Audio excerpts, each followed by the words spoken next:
안녕하세요 여러분. 예하 반갑습니다. 안녕하세요. 여러분 날씨가 너무 추워요. 감기들 안 걸리셨습니까? 자, 오늘은 여러분 지치고 힘들 때 위로받고 회복하는 방법에 대해서 여러분들과 나누려고 합니다. 우리가 세상을 살다 보면은 참 많이 힘들고 어려울 때가 많잖아요. 그죠? 내가 예기치 않은, 내가 원하지 않은, 상상하지 못했던 일들과 예기치 못한 일들이 우리의 인생에 많이 펼쳐지곤 하죠. 그럴 때마다 우리는 위로를 받고 싶어 합니다. 특별히 요즘 같은 시대는 참 위로가 많이 필요한 시대인 것 같아요. 그쵸? 그리고 위로를 받고 싶어서 또 신앙생활을 하고 계시는 분들도 있고요. 예배를 드리고 또 은혜를 받기 위한 목적이 때로는 내가 상한 마음들 그리고 다친 마음들, 상처받은 마음들이 뭔가 회복받기를 바라는 마음에서 예배를 드릴 때도 있고 찬양을 드릴 때도 있고 또 교회에 출석할 때도 있죠. 물론 그게 나쁜 건 아닙니다만 여러분 사실 그게 너무 과하다 보면 교회 다니는 목적이 내가 위로받기 위해서 교회를 다닌다거나 예배를 드리는 목적이 내가 위로받기 위해서 예배를 드릴 때가 사실은 많이 있습니다. 오늘 여러분 그것이 물론 잘못됐다 혹은 이것에 대한 문제점을 지적하기 위해서 이 라방을 진행한 것은 결코 아니고요. 우리는 하나님께 위로를 받아야 하는 존재입니다. 그쵸? 근데 우리가 신앙생활을 하면서 위로를 받을 때 굉장히 지극히 나 중심적으로 위로를 받을 때가 너무 많아요. 아니 용재님 위로를 받으려면 나 중심적이어야 되지 않나요? 나 중심적이지 않고 위로를 받을 수 있는 방법이 있나요? 있더라고요. 성경에. 오늘 여러분들과 그걸 나누도록 하겠습니다. 그러니까 여러분 하나님은 나를 위해서 존재하는 분이 아닙니다. 사실은. 동의하세요?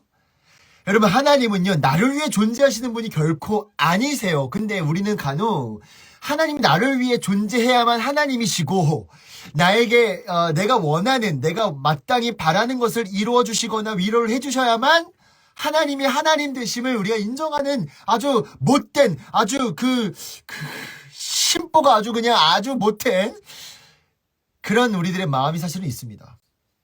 여러분 하나님은 우리를 위해 존재하시는 분이 아니라 하나님은 우리가 어떠하든지 간에 하나님이시고 하나님은 우리가 어떤 마음이든지 간에 하나님은 찬양받고 예배받기에 합당하신 분이세요. 네.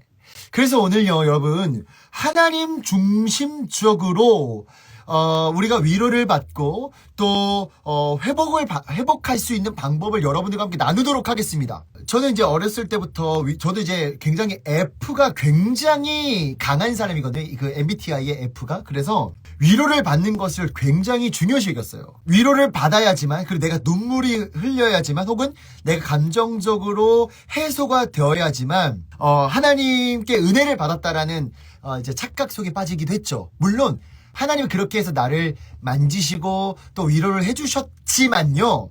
그것이 가장 중요한 척도가 돼서 내가 막 가슴이 막 몽글몽글해져야 돼. 그리고 내가 뭔가 하나님이 용지야 내가 너를 사랑하고 내가 너의 마음을 만지고 뭔가 나의 마음을 만져주셔야 은혜를 받은 것처럼 여겨질 때가 되게 많았어요. 근데 여러분 오늘 여러분들과 나눌 건요. 사실 그렇게 위로를 받는 것도 중요한데 정말 하나님 중심으로 위로를 받을 수 있는 방법들을 여러분들과 함께 나누도록 하겠습니다.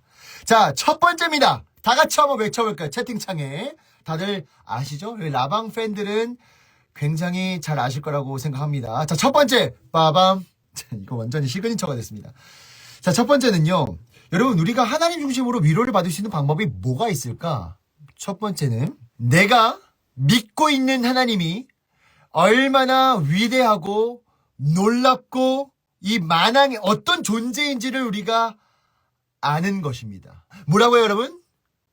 내가 믿고 있는 하나님, 나의 아버지 되신 하나님이 얼마나 위대하신지, 얼마나 높고 강활하신지, 그분이 어떤 존재인지를 우리가 알고 찬양할 때 위로를 받아요. 제가 이제 어디 해외 여행을 떠날 때 비행기를 타잖아요. 선교를 갈 때나.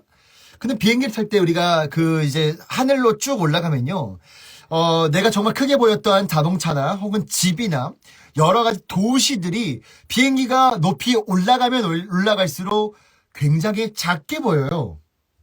그럼 제가 이제 창문을 내다보면서 이제 이륙하는 걸 굉장히 좋아하는데, 그걸 굉장히 즐겨서 창가에 앉는 걸 굉장히 좋아하는데, 때로는 내가 이 땅에서 크게 여겼던 문제들이 하늘로 올라가면서 내가 크게 여겼던 집과 자동차나 여러 사람들이나 도로와 도시들이 작게 보이면서 동시에 내가 어떤 또 느낌을 받냐면요.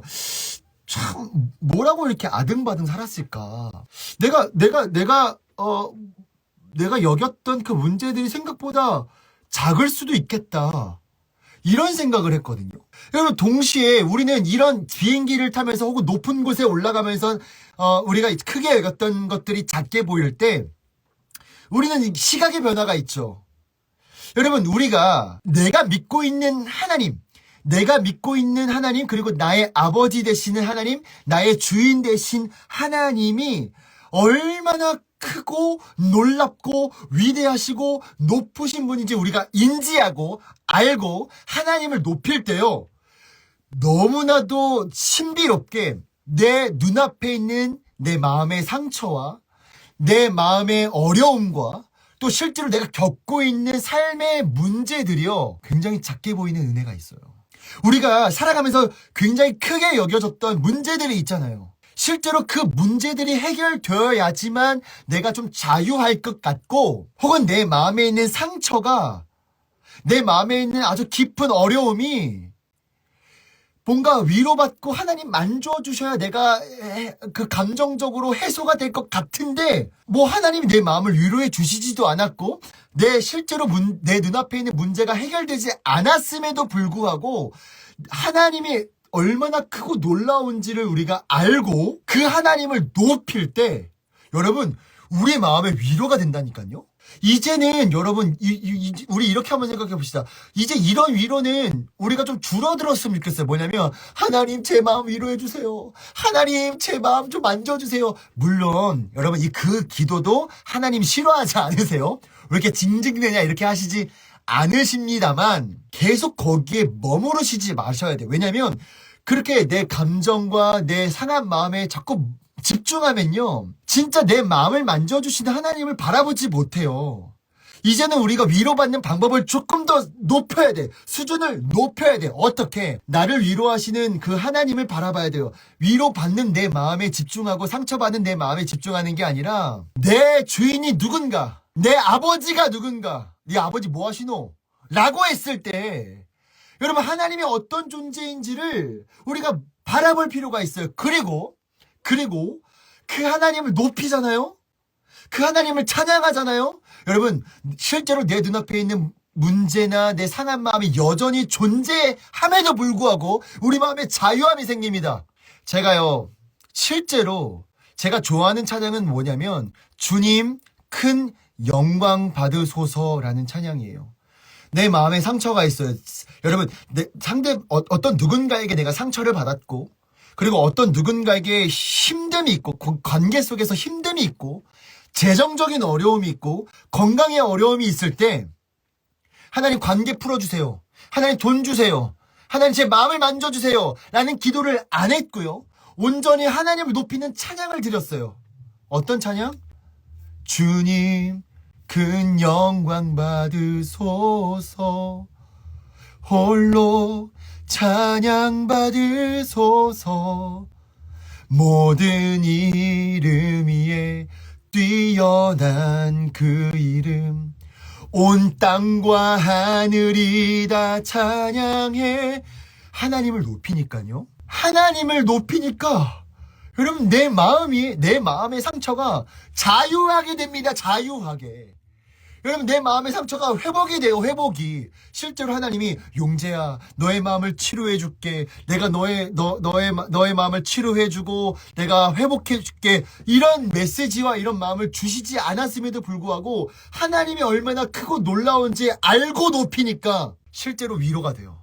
여러분, 시편도요, 다윗이 사울 왕에게 쫓겼을 때 동굴에서 지은 시, 위기 속에서, 마음의 힘듦 속에서 지은 시들을 가만히 살펴보면요. 특징들이 몇 가지가 있는데, 그 중에 몇 가지는, 그 중에 그 특징 중 한 가지는 뭐냐면요.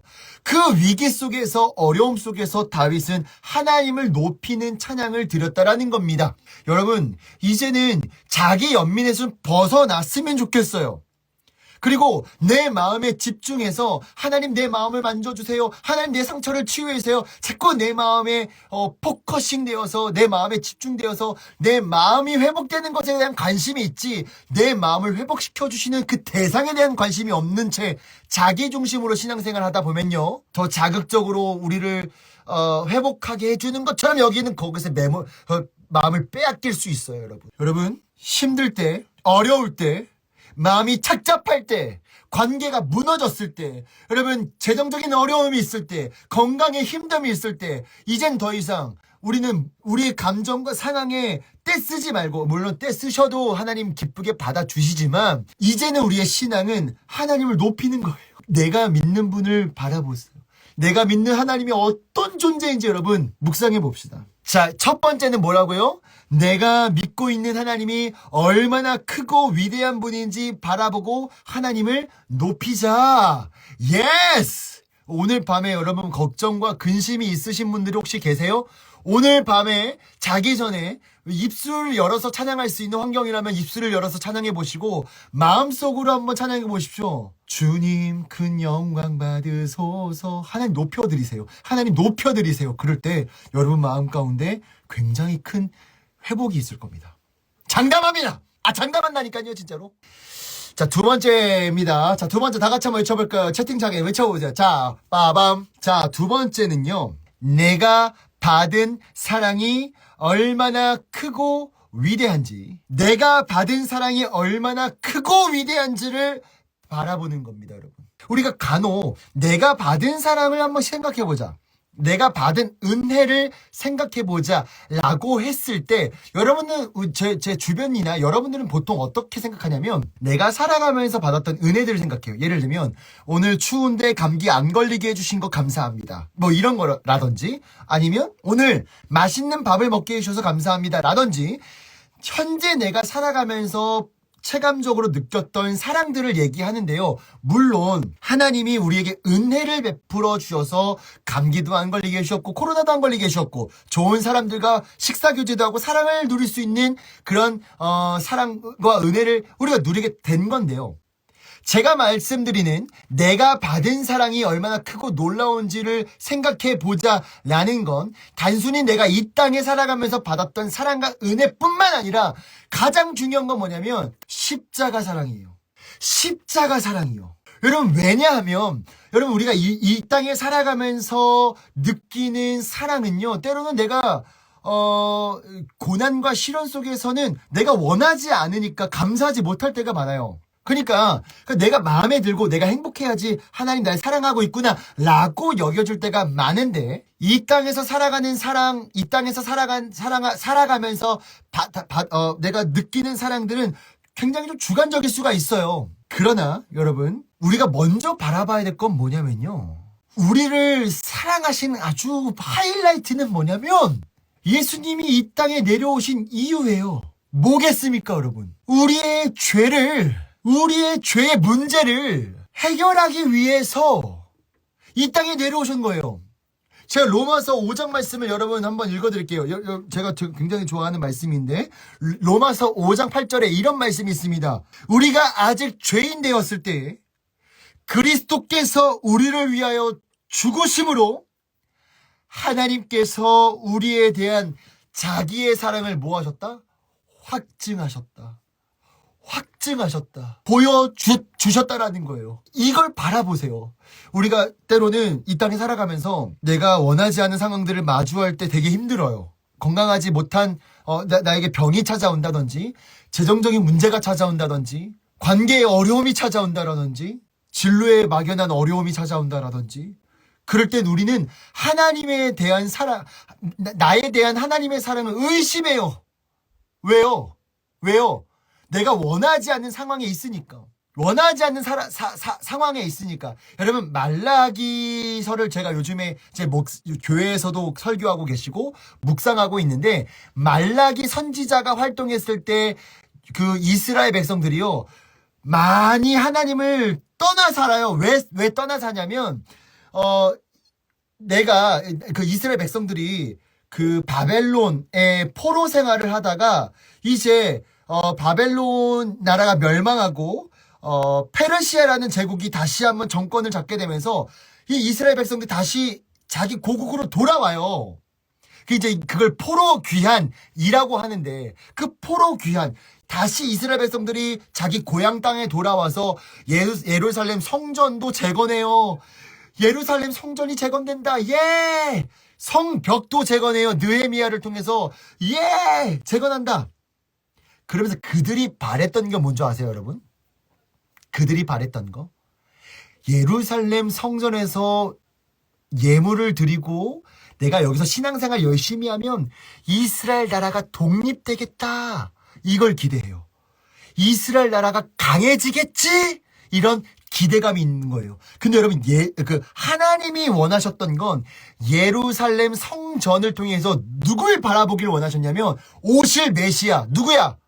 예수 그리스도. 그분을 바라보길 원하셨는데, 이 이스라엘 백성들은 그걸 바라보지 못하고, 어떻게 예루살렘 성전이 재건됐대. 야, 거기서 이제 제사가 제대로 드려지면은, 야, 우리 독립되는 거 아니야? 이런 헛된 기대를 하기 시작했죠. 근데 여러분, 이스라엘 나라가 전혀 독립될 기미도 안 보이고 실제로 경제적으로 군사적으로 그렇게 부흥하지도 않았어요. 그러니까 이 이스라엘 백성들이 어떤 마음이었겠습니까? 저렇게 말을 더듬네요. 어떤 마음이었겠습니까? 하나님 우리 버리셨죠? 하나님 우리 버리셨죠? 하나님 우리 버리신 거 맞네. 아니, 예배를 그렇게 잘 드렸는데 독립을 안 시켜줘요? 버리신 거 맞네. 이렇게 하나님을 오해하기 시작해요. 여러분, 이게 말라기 선지자 시대 때 이스라엘 모습일까요? 저와 여러분들의 모습 아니에요? 여러분 지금 힘드시죠?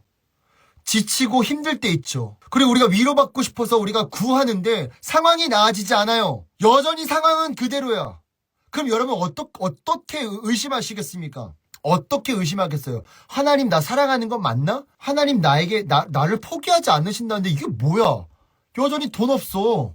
여전히 내 진로는 막막해. 여러분, 상황만 바라보면 그렇게 하나님은 원망할 수 있는데요. 만약에 말라기 선지자 때 이스라엘 백성들이 오실 메시아 예수님을 바라봤다면 상황은 많이 달라졌을 거예요. 여러분, 우리가 묵상해야 되는 사랑은 뭐냐면, 이 땅에서 우리가 살아가면서 받는 은혜와 사랑뿐만 아니라 궁극적으로 우리의 죄의 문제를 해결해 주신 예수님의 그 십자가의 사랑을 우리가 알아야 돼요. 우리가 기억해야 돼요. 우리의 삶이 여전히 어려울지라도, 우리의 삶이 여전히 힘들지라도, 우리의 인생이 때로는 우리가 의도하지 않은 대로 흘러갈지라도 십자가의 사랑은 변하지 않습니다.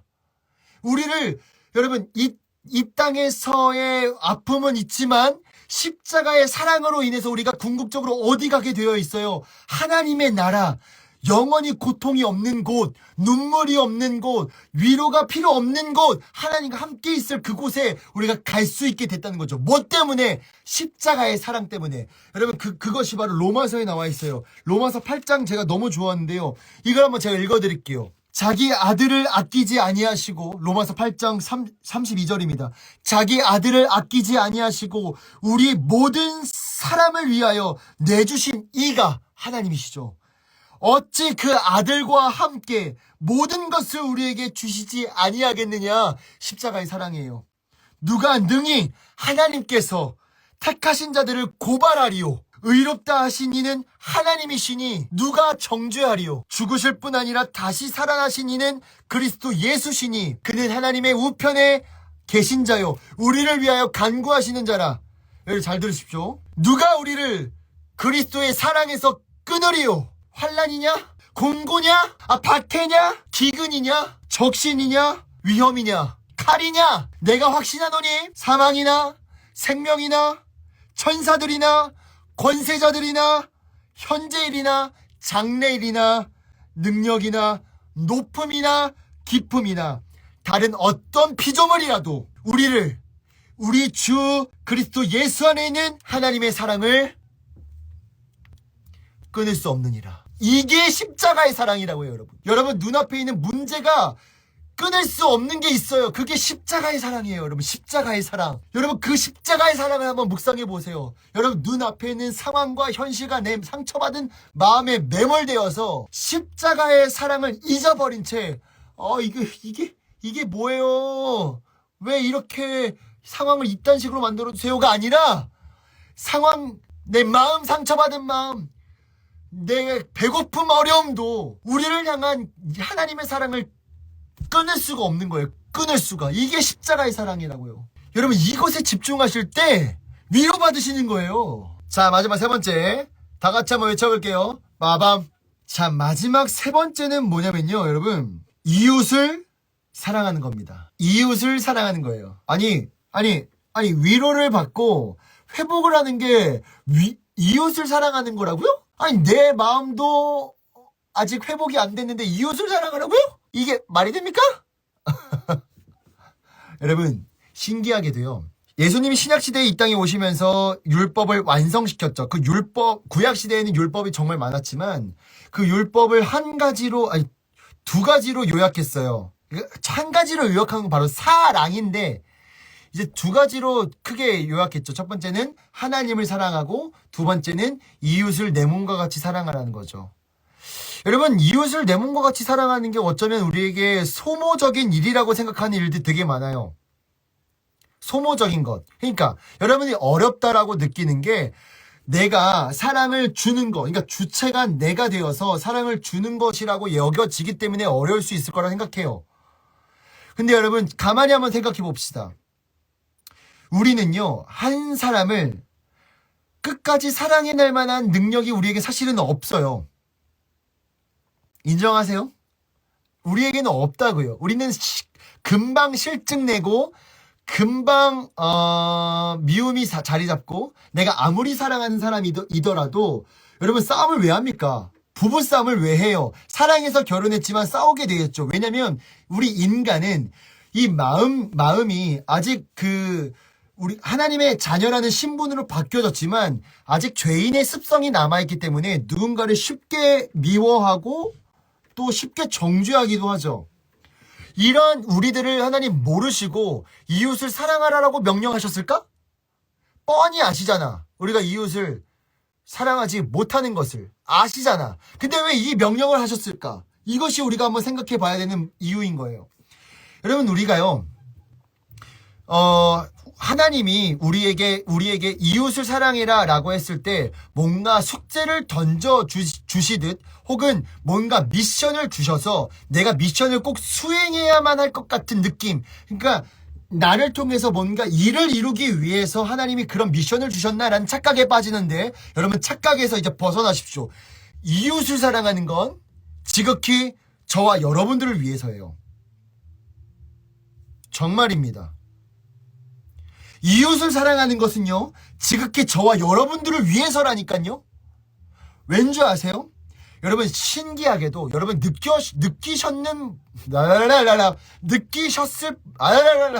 동의하시는 분이 계실지 모르겠지만 여러분 누군가를 사랑할 때 신기하게도 내가 사랑하는 대상의 미러링 효과로 인해서 하나님이 날 사랑한다는 것을 느낄 때가 있어요. 예를 들어볼까요? 제가 단기 선교를 간 적이 있어요. 캄보디아로 단기 선교를 갔을 때 어떤 마음이 든 줄 아십니까? 여러분 이거 정말 제가 회개하는 마음으로 지금은 그렇게 생각 안 해요. 근데 회개하는 마음으로 제가 여러분들에게 우리들끼리니까 우리 예시즈 우리 커뮤니티 우리 팔로워분들이니까 제가 제 민낯을 공개합니다. 여러분 지금 여기 영상 녹화하지 마세요. 캡처하지 말아주세요. 여러분 제가 캄보디아 선교 갔을 때요 캄보디아는 경제적으로 또 우리나라보다 GDP가 좀 낮고 또 어려운 나라라는 생각에 제가 되게 교만했어요. 뭐냐면 내가 그들을 위해서 뭔가 해주고 오겠다. 실제로 문화적 차이가 되게 많고, 그리고 우리가 실제로 잘 살고 있다라는 제 느낌에 잘 살고 있다라는 착각 속에 빠져서 단기 선교를 떠날 때 내가 그들을 위해서 뭘 해주고 오겠다라는 아주 교만한, 아주 하나님이 치시기에 적당한 그런 마음가짐으로 선교를 떠났습니다. 그러니까 얼마나 교만했겠어요. 캄보디아 땅을 밟고 그 영혼들을 만났을 때 손을 걷어붙이고, 야, 내가 너네들보다 조금 우월해. 내가 너네들보다 좀 우월하니까 내가 이제부터 하는 말들 잘 들어. 내가 너희들을 이제 가르쳐 줄 거야. 라는 마음이 있었죠. 근데요, 하나님이 정말 그 캄보디아 선교 기간 동안 저를 아주 시게 쳤는데, 그게 뭐냐면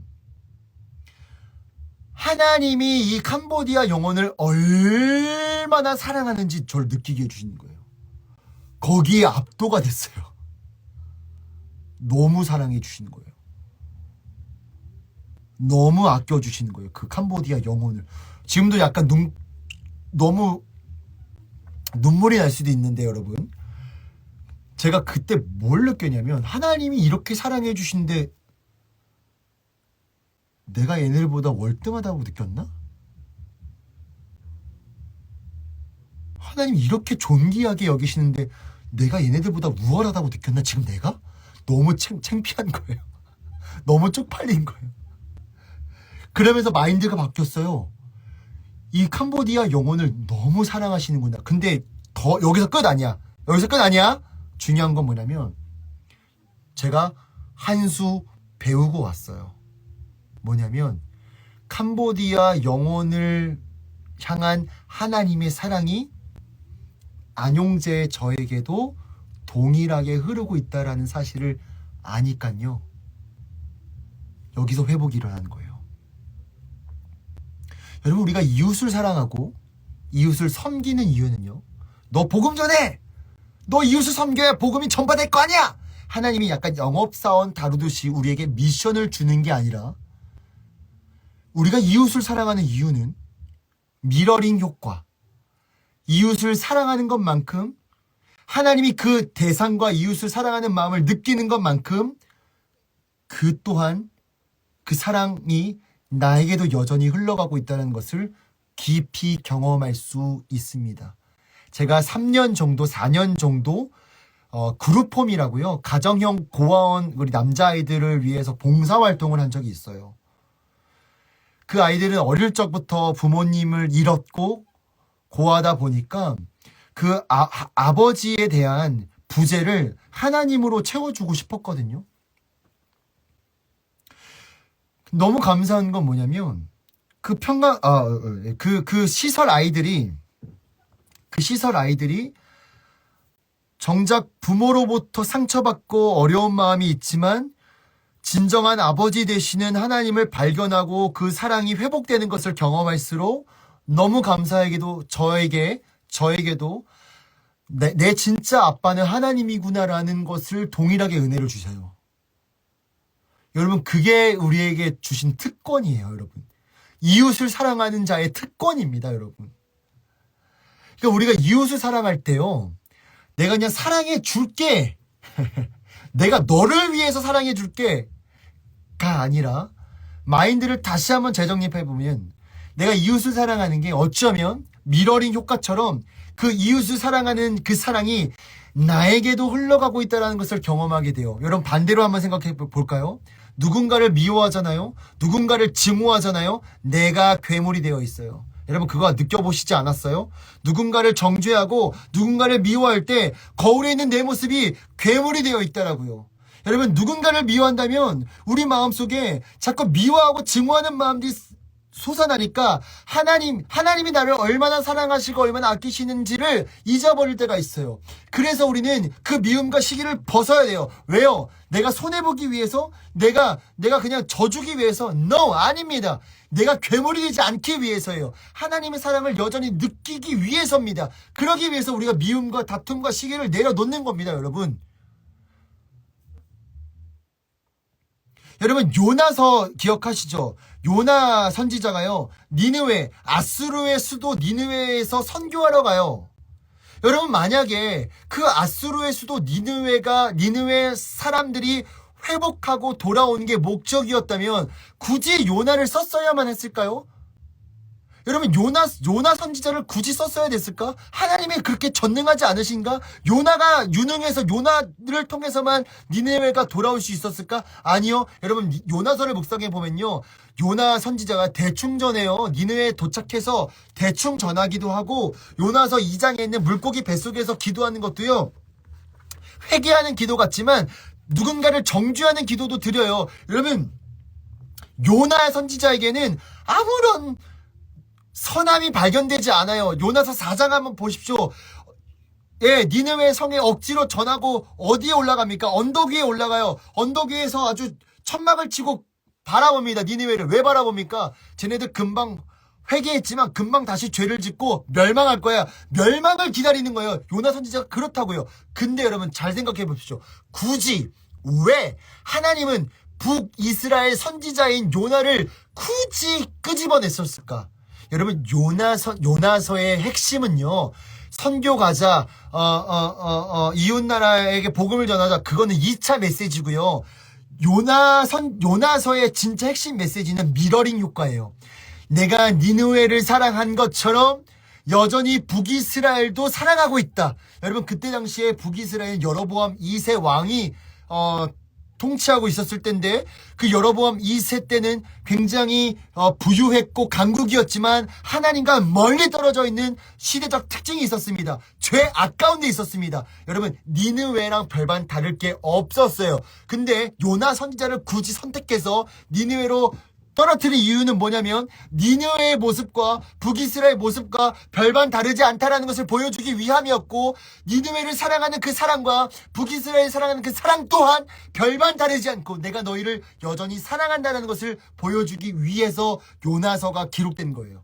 정리해볼까요? 여러분, 복음을 전하는 삶이 왜 중요한지 아십니까? 여러분, 복음을 전하는 삶을 살수록 여러분들이 얼마나 깊고 놀라운 사랑을 받고 있는지 알게 되는 거예요. 그게 라이프본 미션입니다. 여러분, 단순히 도구가 아니에요. 여러분, 단순히 그냥 복음 영업사원처럼 복음 전하고 너 갖다 버려, 이런 영업사원이 아닙니다. 결국에는 복음을 전하는 삶을 통하여 누가 혜택을 받습니까? 저와 여러분들이 혜택을 받는 거예요. 왜? 복음을 전하려면 복음을 알아야 되고, 그 복음이 뭡니까? 아까 로마서 8장 나눴죠? 죽기까지 생명을 내어주신 예수님의 사랑이 복음이에요. 그것을 우리가 알고 전할 때 우리가 얼마나 큰 사랑을 받고 있는지 미러링 효과가 나오는 거죠, 여러분. 이게요, 위로받고 회복받는 방법이에요. 여러분, 이제 저는요, 청년들을 되돌아보고 중고등부 애들을 좀 이렇게 보면요, 너무 개인주의적인 신앙을 해요. 그 개인주의적인 신앙이 뭐냐면, 하나님 저를 위로해 주세요. 하나님 제 마음을 만져주세요. 하나님 제 문제를 해결해 주세요. 물론 제가 아까도 얘기했지만 이 기도가 마냥 나쁜 건 아니에요. 이렇게 기도하셔도 됩니다. 근데 중요한 건 여기서 멈춰요. 여기서 멈춘다고요. 나만, 내 신앙, 내 감정, 내 위로, 나만 사랑해 주세요. 여기서 멈춘다고요. 여러분, 여기서 멈추시면 안 돼요. 하나님은 꼭 그렇게 위로해 주시지 않아요. 복습해 볼까요? 하나님을 높이세요. 여러분들이 믿고 계신 하나님이 어떤 분이신지 바라보자고요. 그리고 높이자고요. 두 번째, 여러분이 받고 있는 사랑이 얼마나 크고 놀라운지 기억해 보세요. 그냥 내가 살아가면서 받는 사랑 말고요. 내 옆에 좋은 사람이 있어. 나 감기 안 걸렸어. 물론 그것도 은혜입니다만, 정말 하나님의 사랑의 하이라이트, 십자가의 사랑을 기억하세요.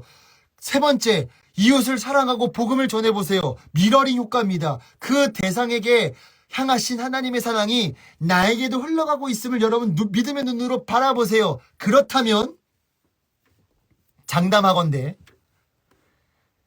여러분들에게 큰 위로와 회복이 있을 것입니다. 오늘은 여기까지 하도록 하겠습니다. 안녕히 계세요. 다음 주에 만나요. 안녕.